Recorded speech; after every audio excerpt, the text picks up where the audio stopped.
샬롬, 모두 알림과 함께하는 이스라엘에 다시 오신 것을 환영합니다. 저는 지금 예루살렘에서 여러분과 생방송으로 이야기하고 있습니다.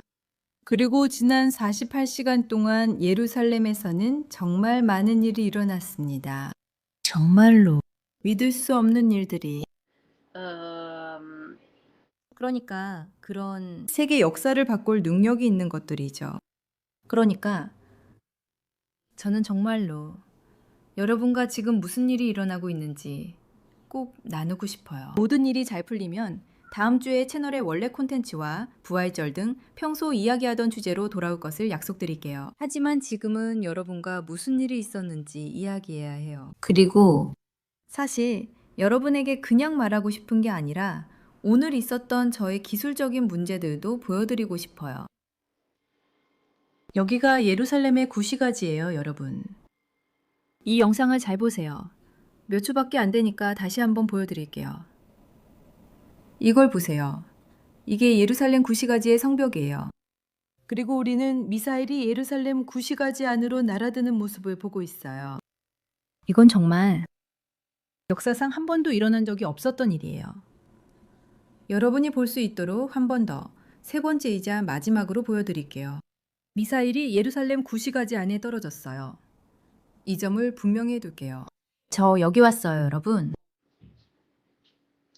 저 여기 왔어요. 저 월요일에 여기 왔어요. 저는 화요일에 여러분께 말씀드리려고 여기 왔어요. 이란 미사일의 파편이 예루살렘에, 더 정확히는 예루살렘 구시가지 안에 떨어졌다는 소식이었어요. 이란 미사일의 파편이 성전산 위에 떨어졌어요. 성묘교회 단지 위에도 떨어졌고 유대인 지구의 일부에도 떨어졌어요. 그러니까 우리는 이란 미사일의 많은 파편이 예루살렘 구시가지에 떨어지는 것을 봤어요. 미사일이 아니라 파편이 떨어졌어요. 그 미사일은 이스라엘 아이언돔 시스템에 요격됐기 때문이에요. 그리고 우리가 여기 오면 우리는 전 세계에 이란이 성지를 무차별적으로 공격하고 있다고 외칩니다. 그저 무슨 일이 일어나는지 보세요 라고 하려는 건 아니에요. 우리가 이렇게 할 때 우리는 지금 무슨 일이 일어나고 있으니 뭔가 해야 해요 라고 말하는 겁니다. 그리고 그냥 계속해서 이란이 예루살렘 구시가지로 미사일을 발사하고 있는 거예요. 그리고 이번 금요일에 이란 미사일의 탄두가 예루살렘 구시가지에 떨어졌어요. 여러분이 영상에서 본 것은 파편이 아니라 탄두의 머리 부분이에요. 여기서는 여전히 군대와 관련된 논의가 계속되고 있습니다. 미사일 일부가 요격됐는지 여부에 대한 논의입니다. 이란이 하고 있는 것은 이란은 탄두가 여러 개로 나뉘는 미사일을 발사하고 있어요. 즉, 하나의 미사일을 쏘면 그 미사일이 여러 개의 탄두로 나뉘어서 여러 개의 탄두와 함께 여러 번의 폭발을 일으키는 거예요. 그래서 미사일의 일부가 요격됐는지 또 다른 탄두들이 있었는지에 대한 논의가 있어요. 하지만 확실한 것은 하나의 완전한 탄두가 예루살렘 구시가지 안에 떨어졌다는 거예요. 여러분께 정확히 어디에 떨어졌는지 보여드리고 싶어요. 여기 한번 열어볼게요. 자, 여러분, 이거 보이시죠? 여러분께 동영상을 하나 더 보여드리고 싶어요.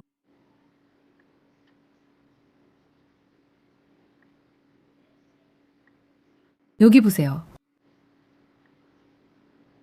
이 영상 좀 보세요, 여러분. 기술이 제 강점은 아니라서 죄송하지만 이 영상을 꼭 여러분과 공유하고 싶어요. 보여드린 모든 건 나중에 텔레그램 그룹에 올릴게요. 이 영상도 보세요. 우리가 지금 다른 각도에서 보고 있지만 미사일이 떨어지는 장면과 몇 미터 옆에 바위에 돔이 있는 걸 볼 수 있어요, 여러분. 이거 좀 보세요. 여기가 미사일이 떨어진 장소예요. 그리고 여기 오른쪽에는 우리가 바위의 동을 보고 있어요. 그러니까 우리가 말하는 건 아주 짧은 거리예요. 정말 인상적입니다. 우리가 보는 건 그리고 이미 파편이 성전산 위로 떨어졌다면 우리는 훨씬 더 큰 무언가를 보고 있는 거예요. 우리는 이란 미사일의 탄두가 구시가지 안에 떨어지는 걸 봤어요. 그리고 만약 누군가가 여러분 여기 댓글에 와서 이게 이스라엘이 직접 쏜 거라고 이런저런 핑계를 대는 분이 있다면 여러분께 부탁드려요. 여기는 그런 라이브가 아니에요. 가짜 뉴스를 퍼뜨리는 곳이 아닙니다. 여러분은 다른 곳으로 가셔도 돼요. 여러분의 잘못된 생각을 그런 걸 믿으려는 사람들과 나누세요. 하지만 진실은 이란이 예루살렘을 향해 계속해서 미사일을 발사하고 있다는 거예요.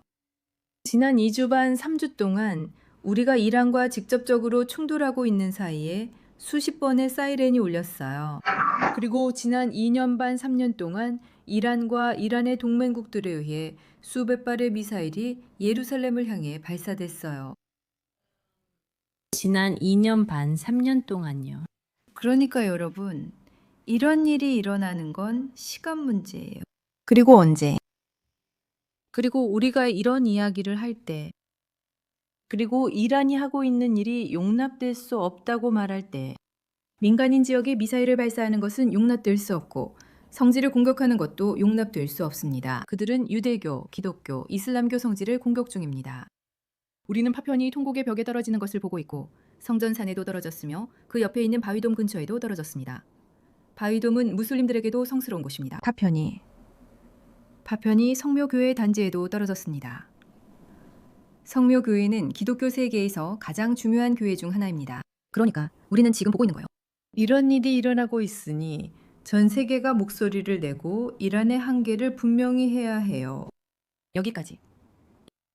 그리고 이건 단발성 사건이 아니었어요.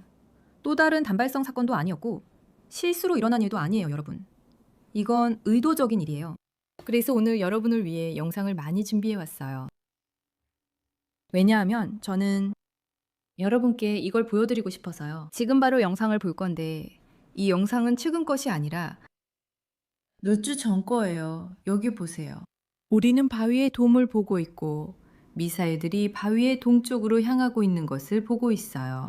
그리고 한두 개가 아니에요, 여러분. 미사일의 양을 보세요. 여기 보세요. 여러분, 이 모든 점들이 바로 아이언돔의 요격이에요. 이스라엘의 미사일 방어 시스템이에요.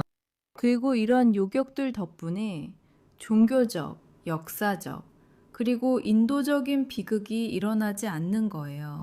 제 생각에는 지금 이제 이 영상들로 여러분, 우리가 무슨 일이 일어나고 있는지 좀 더 잘 이해할 수 있게 됐어요. 우리는 신앙에 대한 명백한 공격을 보고 있어요. 예루살렘에 대한, 모든 것에 대한, 이란이 증오하는 것에 대해. 그들은 심지어 이슬람 성지조차도 봐주지 않고 있어요.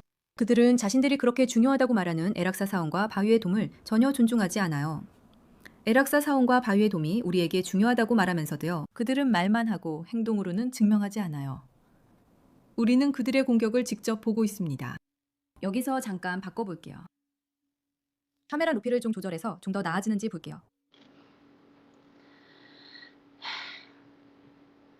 정말 충격받았어요. 우리는 충격을 받았고 이 이야기를 계속하고 있어요. 오늘만의 일이 아니고 일주일이나 2주일 된 일도 아니에요. 우리는 이런 일이 끊임없이 일어나는 걸 계속 보고 있어요. 그리고 여기 여러분, 이따가 텔레그램 이스라엘 윗 알리네에 올릴게요. 링크는 아래와 설명란에 남겨둘게요. 그리고 첫 번째 댓글에도 남겨둘게요. 피해 상황 보고 원하시는 분들은 미사일 피해 상황은 텔레그램에서 확인할 수 있어요. 무슨 일이 있었어요? 미사일 탄두가 구시가지에 떨어졌고 저는 분명히 말했으며 모두 영상을 봤어요. 이 미사일은 바위돔에 떨어지지 않았어요. 불과 100, 200m 차이였죠. 정말 아주 작은 거리였어요. 미사일이 본체에 엄청난 피해를 주지는 않았어요. 정말 기적적으로 성전산 단지는 피해를 입지 않았어요. 왜냐하면 미사일의 일부만 요격되었지 전부 요격된 건 아니었거든요. 지난번처럼 단순히 파편만 떨어진 게 아니었어요. 이번에는 탄두가 실제로 떨어졌어요. 이제 질문은 우리는 그 연기가 올라가는 영상을 봤어요. 그리고 질문은 얼마나 큰 피해가 생겼을까요? 여러분, 혹시 크레이터가 생겼을까요? 나중에 텔레그램에 사진을 올릴게요. 크레이터 안에 사람들이 있어요. 그러니까 몇 미터나 되는 크레이터라서 사람들이 안에 들어갈 수 있을 정도예요. 하지만 정말 기적이라고밖에 할 수 없어요, 여러분. 이게 떨어진 곳이 아무도 없는 곳이었어요. 아무것도 없었어요. 정확했어요. 여러분이 제 화요일 영상을 보셨다면 첫 번째 파편이 떨어진 주차장을 보여드렸던 거 기억하시죠? 이번에는 그 주차장 근처 유대인 거주지가 끝나고 내리막길이 시작되는 곳에 떨어졌어요. 그 내리막길 아래에는 고고학 발굴지가 있고 또 젊은이들이 축구나 농구를 자주 하는 운동장도 있어요. 정말 다행히도요. 사이렌 시스템이 있어서 사이렌이 울리면 모든 젊은이들이 그곳에서 나와 대피소나 더 안전한 곳으로 갔어요. 그래서 아무도 다치지 않았어요. 그리고 역사 유적에 대한 피해도 없었어요. 어떤 역사적인 교회나 성스러운 장소에도 떨어지지 않았어요. 물론 발굴 작업도 중요하지만 큰 피해는 없었어요. 여러분, 만약 그게 50m만 옆으로 떨어졌어도 엄청난 피해가 났을 거예요. 그리고 실제로 우리가 보고 있는 피해는 비교적 경미했어요. 하지만 여러분, 이란이 계속해서 예루살렘 구시가지에 미사일을 쏜다면 그건 시간 문제일 뿐이에요. 그들이 성지를 파괴하는 것도 시간 문제예요. 그들은 점점 더 가까워지고 있어요. 그리고 지난 라이브, 화요일 라이브에서 들어온 질문 중에 여러 번 들어온 질문이 있었어요. 그 질문에 댓글로 답하고 싶었는데 댓글로 답하는 대신 다음 라이브에서 여러분께 완벽하게 답변해 드리겠다고 했어요. 그리고 그 질문은 이거였어요. 이스라엘이 이 전쟁을 시작했다면 이스라엘이 공격받고 있을 때 우리가 어떻게 불평할 권리가 있나요? 이란에게 공격당하고 있을 때 실제로는 어떤 사람들의 시각에서는 지금 일어나고 있는 일은 보복이라고 볼 수 있어요. 그리고 먼저 이 전쟁을 직접적으로 시작한 건 이스라엘이 아니었다는 점부터 설명할게요. 그래서 지금 우리에게는 역사 수업이 필요해요. 그러니까 정확히 알고 싶은 분들은 이 전쟁이 어떻게 시작됐고 왜 시작됐는지 알고 싶은 분들은 앞으로 몇 분 동안 저와 함께 해주세요. 이건 정말 많은 사람들의 인식을 바꿀 만한 내용이에요. 이 내용이 곧 여러분과도 연결될 거예요. 설명을 시작할게요. 왜 이스라엘과 이란이 전쟁 중일까요? 이스라엘과 이란은 역사적으로 친구였던 나라들인데 말이에요. 1979년까지는요, 여러분. 테헤란과 텔아비브 사이에 매일 직항 항공편이 있었어요. 두 나라는 친구였고 국민들도 친하게 지냈어요. 이스라엘의 중동 최대 동맹국 중 하나가 이란이었어요. 우리는 70년대 이란의 영상을 보면 여성들이 반팔을 입고 바지를 입고 있는 모습을 볼 수 있어요. 머리를 가리지 않고 옷을 입고 있었죠. 그러니까 오늘날의 이란은 그때의 이란이 아니에요. 역사 속의 이란이죠. 1979년에 무슨 일이 있었나요? 쿠데타가 일어났어요. 혁명이 있었고 결국 쿠데타로 끝났죠. 이란 내부에서요. 그리고 누가 그 쿠데타, 그 혁명을 일으킨 사람들은 여러 그룹이 함께한 거였어요. 이제 흥미로운 부분이니 잘 들어보세요. 이 혁명의 주요 지도자이자 결국 승리해서 권력을 잡은 세력은 이슬람 운동이었어요. 이 운동은 호메이니가 이끌었는데 그는 최초의 아야톨라였어요. 이슬람 공화국의 첫 아야톨라였죠. 그러니까 이슬람주의자 집단, 즉 급진적인 무슬림 이슬람주의자 집단이 이 혁명을 시작하기로 결정했어요. 하지만 그들에게는 동맹이 있었어요. 누가 이슬람주의자들 극단적인 이슬람과 동맹을 맺고 있었냐면 바로 좌파였어요. 이건 모든 좌파를 비판하는 게 아니에요. 여러분, 이건 그냥 작성이에요. 우리는 비판도 들을 수 있어야 하니까요. 그러니까 이걸 들어보세요. 이슬람 혁명에 참여했던 사람들과 함께 이란 공산당, 투데흐라는 정당도 있었습니다. 그들과 함께 무자헤딘, 이슬람주의 단체이기도 한 모자헤딘, 또한 이슬람 좌파 게릴라들도 있었는데 이들은 이슬람주의와 마르크스주의가 혼합된 조직이었어요. 마르크스주의 게릴라들도 있었으며 이들은 마르크스주의자였다. 레닌주의자들, 그리고 또한 자유주의자들도요. 그러니까 이슬람의 극단주의가 합쳐졌다고 상상해 보세요. 마르크스주의와 함께요. 그리고 또 극도로 자유주의적인 사람들도요. 그들 모두가 함께 모여 혁명을 일으켰어요.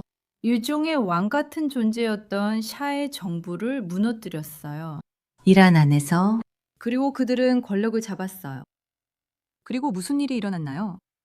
첫 기회에 이슬람주의자들, 호메이니와 이슬람주의자들이 함께 그들은 그냥 학살을 저질렀어요.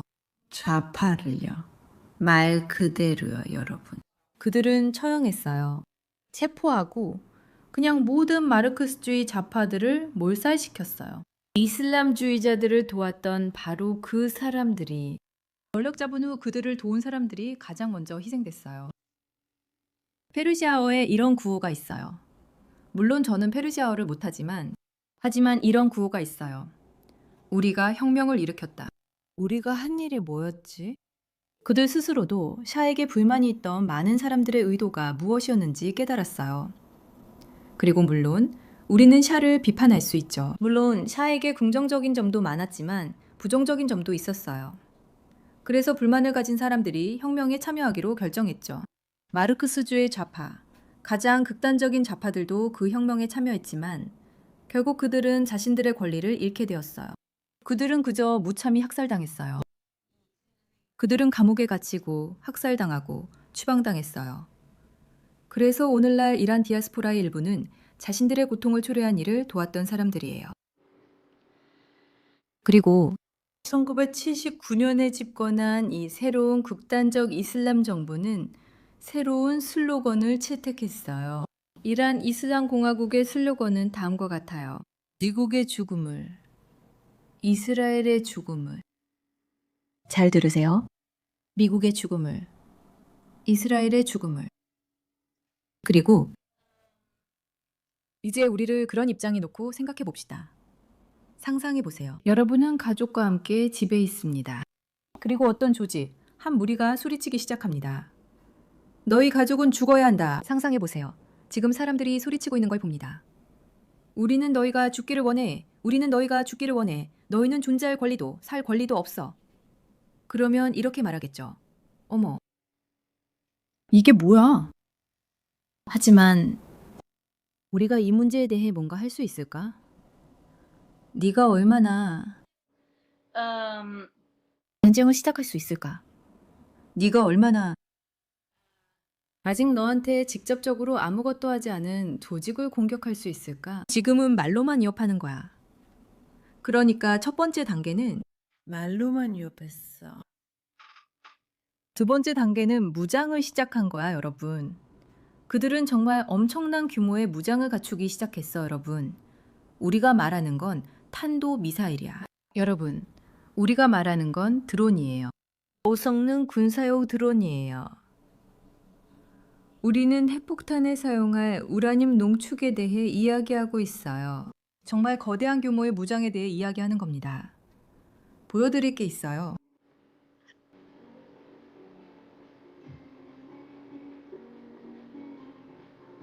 우리는 여기 거리에서 음악을 연주하고 있어요. 이스라엘 사람들은 전쟁 중에도 유머를 잃지 않아요. 지금 차가 지나가고 있는데 여러분이 들을 수 있을지 모르겠어요. 여기서 신나는 음악을 연주하고 있어요. 이건 그런 종류의 음악이 아니에요.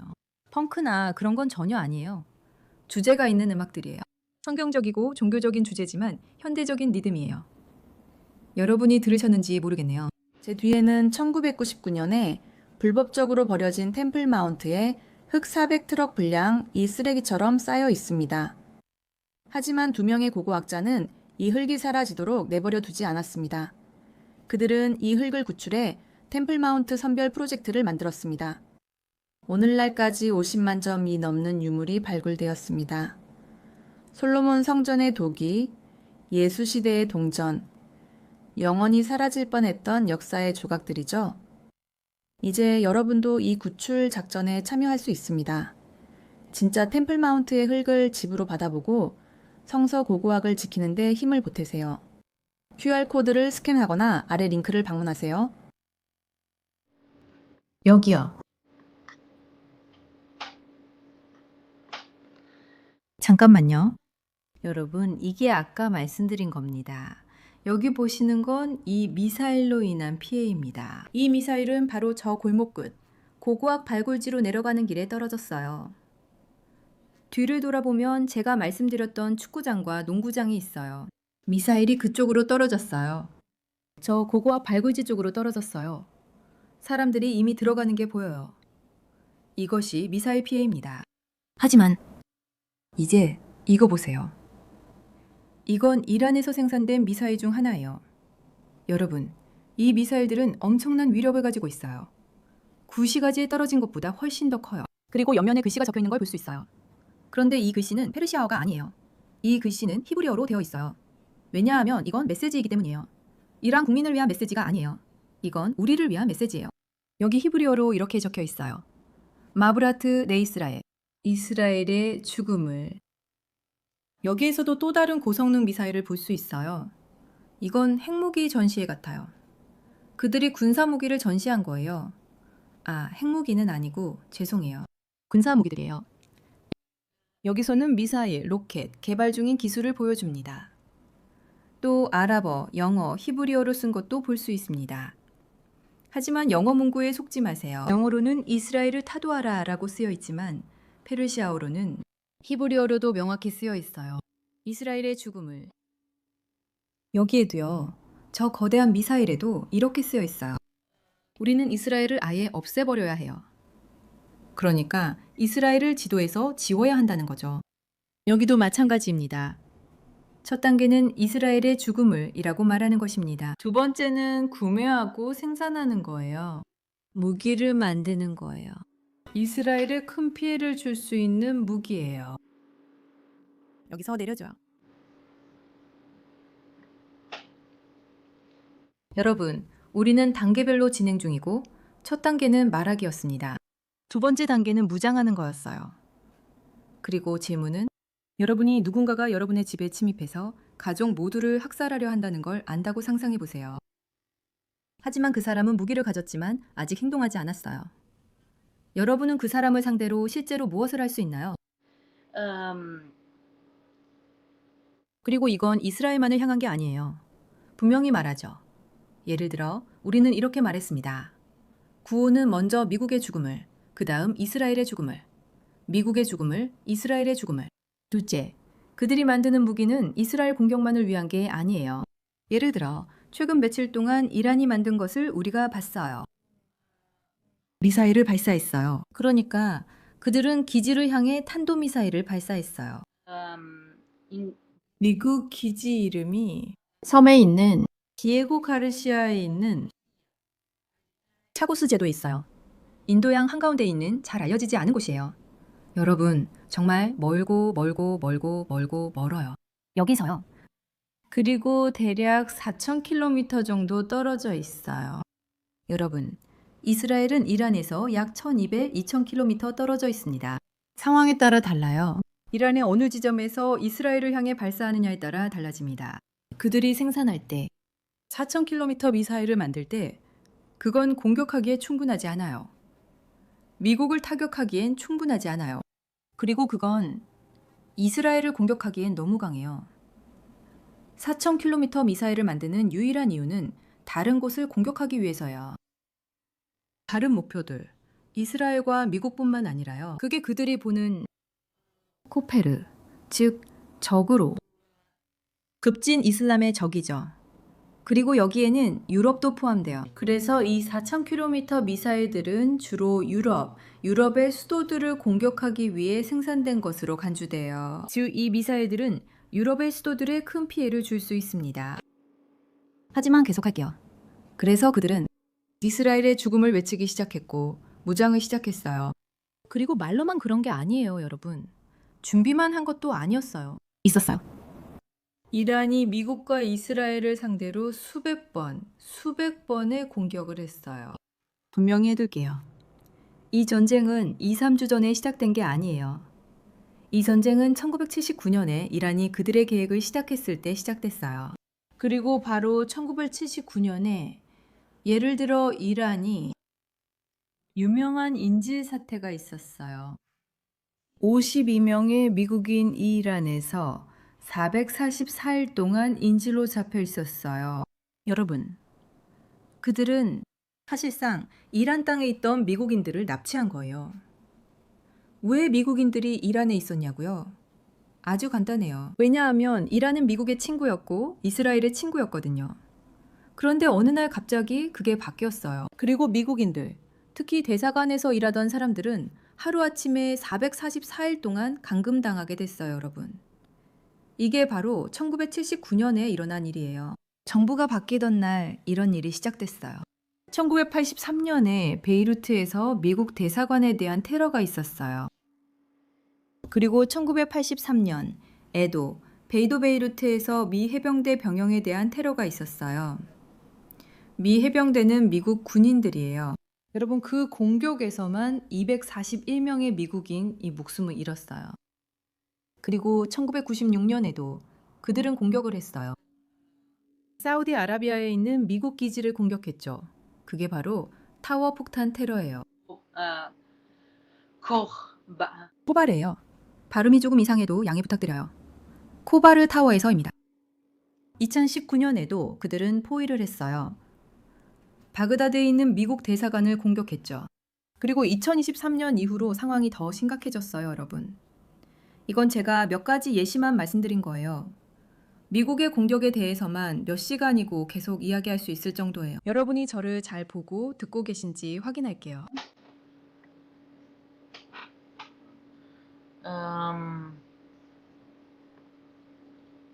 잘 되고 있길 바라요.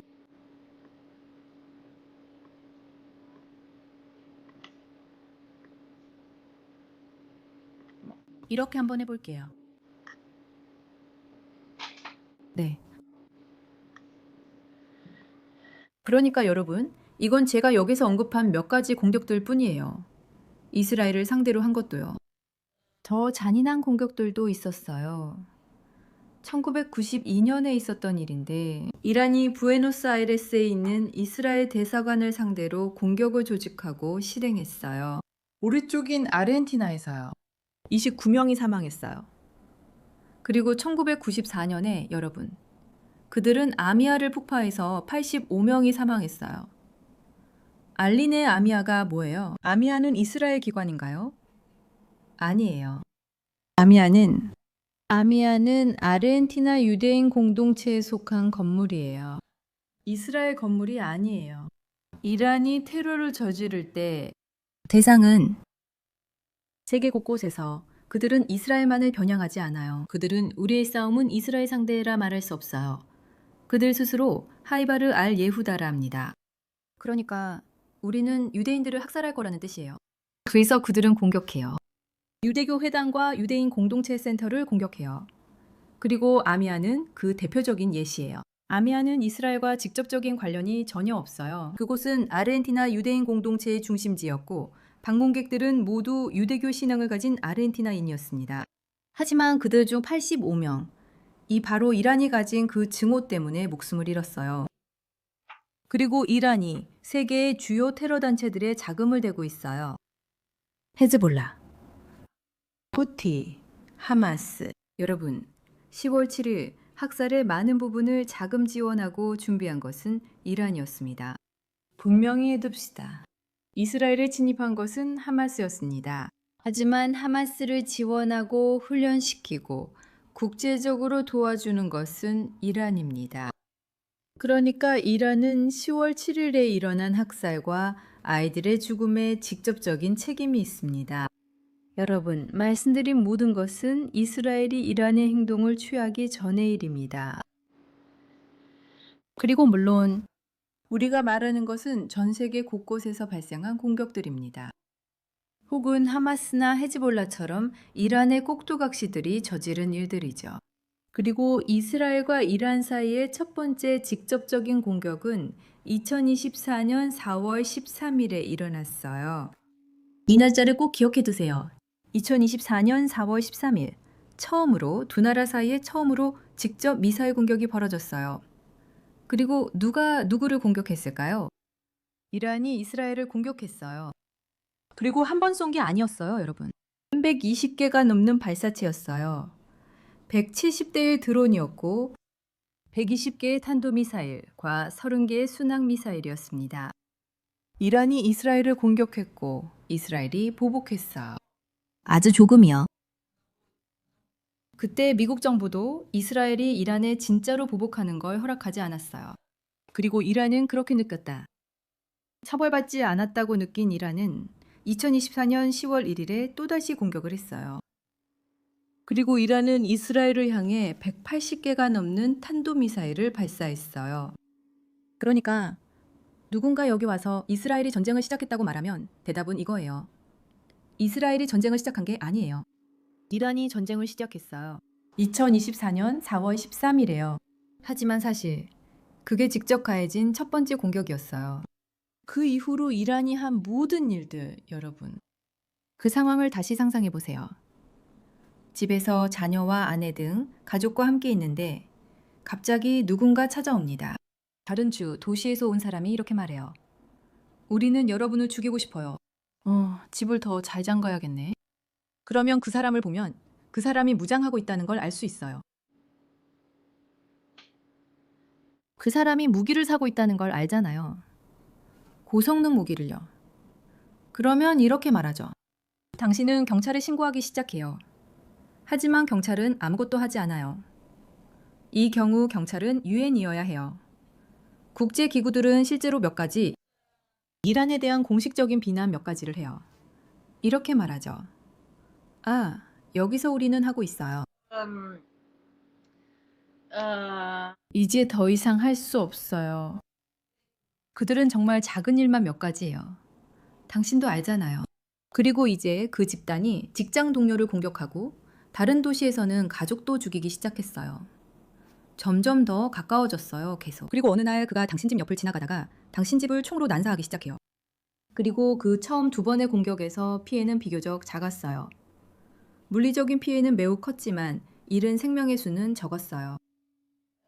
주로 이스라엘의 미사일 방어 시스템 덕분이었어요. 그리고 우리가 인구를 위해 갖추고 있는 모든 벙커 시스템 덕분이기도 했죠.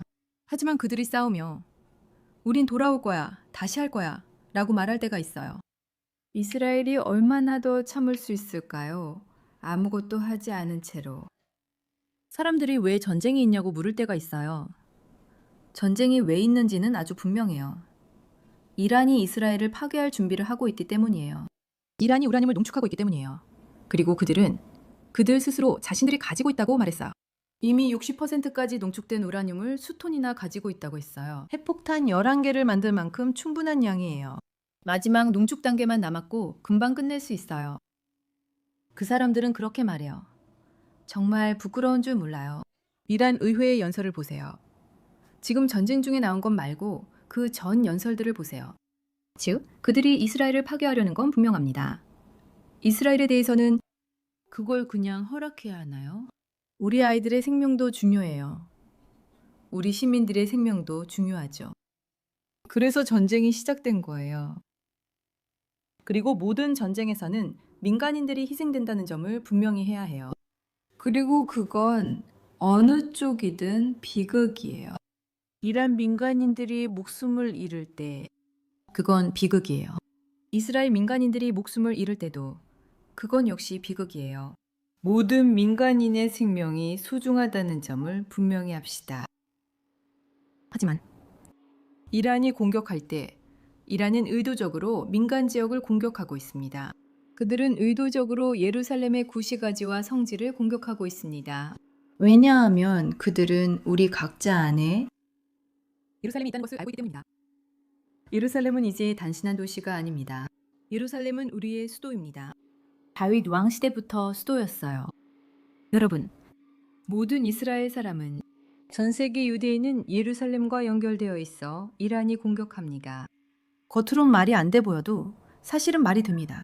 그들은 우리를 가장 아프게 할 곳을 노리는 거예요. 그들이 군사적으로 큰 피해를 줄 수 있는 곳이 아닙니다. 하지만 우리의 희망과 믿음을 무너뜨리려는 거예요. 그리고 이스라엘이 이란을 공격할 때 이란 사람들을 죽이려는 게 아니에요. 이스라엘이 이란을 공격할 때 이란 이슬람 공화국을 해체하려는 시도예요. 아야툴라들은 이란의 합법적인 정부가 아니에요. 그들은 1979년에 권력을 잡았어요. 그들은 자신들이 권력을 잡는 데 도와준 모든 사람들을 암살하고 학살했어요. 마르크스주의자들, 자유주의자들 모두요. 진심으로 혁명을 일으키면서 자신들이 역사의 올바른 편에 있다고 믿었던 사람들이었어요. 그리고 저도 그걸 봐요. 오늘날에도 진심으로 이슬람 공화국을 옹호하면서 자신들이 역사의 올바른 편에 있다고 믿는 사람들이 있어요. 하지만 그들은 이해하지 못해요. 그들이 바로 최전선에 있다는 것을요. 그 사람들이 이란에 들어가 발을 들이면 자신들이 옹호한다고 말하는 바로 그 가치관 때문에 체포되고 죽임을 당할 거예요. 그리고 이런 중동에 대한 무지는 정말 마음 아프게 해요. 정말 끔찍해요. 왜냐하면 여기 중동에 사는 사람들은 알고 있거든요. 이스라엘이 이란의 미래를 정할 일이 아니에요. 미국도 마찬가지예요. 이란의 미래를 정할 일이 아니에요. 일어나야 할 일은 이슬람 공화국이 무너져야 한다는 거예요. 그리고 이란 국민들이 처음으로 선거를 할 권리를 가져야 해요.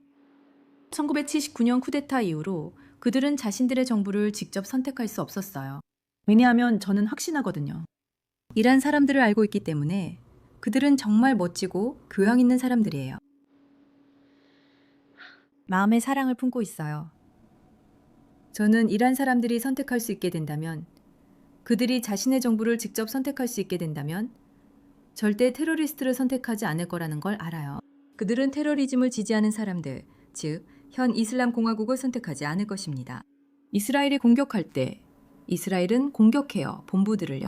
바시즈, 즉 이란의 탄압 경찰이에요. 그들은 이슬람 공화국의 군사 지도부와 정치 지도부를 공격해요. 이스라엘이 공격할 때는 군사 목표를 공격하려고 하지만 당연히 민간인 희생자가 발생해요. 그리고 그것은 비극이에요. 하지만 이것이 전쟁의 현실이기도 해요. 그래서 우리는 이 전쟁의 끝을 위해 기도하러 여기에 온 거예요. 그리고 그 일은 일어날 거예요. 이스라엘이 가지대 안보. 이스라엘은 현재 상황을 그대로 받아들일 수 없기 때문입니다. 이스라엘은 받아들일 수 없어요. 이란이 핵폭탄을 준비하며 이스라엘을 겨냥하겠다고 하고 폭탄은 이스라엘의 죽음을이라고 적혀 있습니다. 우리는 이를 받아들일 수 없습니다. 어느 나라도 이런 상황을 받아들여선 안 됩니다. 하지만 저는 이게 모든 이란 국민을 의미하는 건 아니라는 걸 알아요. 그래서 우리가 여기 모여 이란 국민을 위해, 그들의 평화를 위해 기도하는 거예요. 그들의 자유를 위해서도요. 그리고 신이 원하신다면 그날이 곧 올 거예요. 그리고 여러분, 이게 다예요. 이스라엘이 이 전쟁을 시작했다고 말하는 사람들에게 속지 마세요. 혹은 그게 동등한 전쟁이라는 말에 속지 마세요. 이건 결코 동등하지 않아요. 목표가 다르기 때문이에요. 이스라엘은 이란이 다시 이란이 될 수 있도록 이슬람 공화국을 해체하려고 하고 있어요. 반면에 이란은 이스라엘에 있는 모든 사람들, 유대인, 기독교인, 무슬림, 여성, 아이, 노인까지 모두 파괴하려고 하고 있어요. 그들은 의도적으로 민간 지역을 공격하고 있어요. 성스러운 장소를 의도적으로 공격하고 있어요. 하지만 신의 뜻이라면 여러분, 우리가 곧 이곳에 다시 와서 좋은 소식을 전할 수 있을 거예요. 그리고 언젠가 우리가 1979년 이전처럼 다시 한번 이란을 자유롭게 여행할 수 있는 날이 오길 바라요. 에랄 항공 직항편으로 이란 사람들이 이스라엘의 아름다움을 직접 보길 바랍니다. 또 모두가 쿠데타 이전처럼 예전으로 돌아가길 바랍니다. 그날이 올 때까지 우리는 여기 있을 거예요. 또한 제 아들 야이르가 여러분께 샬롬 인사를 전하고 싶어 합니다. 사람들에게 샬롬이랑 안녕이라고 해줘. 샬롬, 안녕, 안녕. 안녕.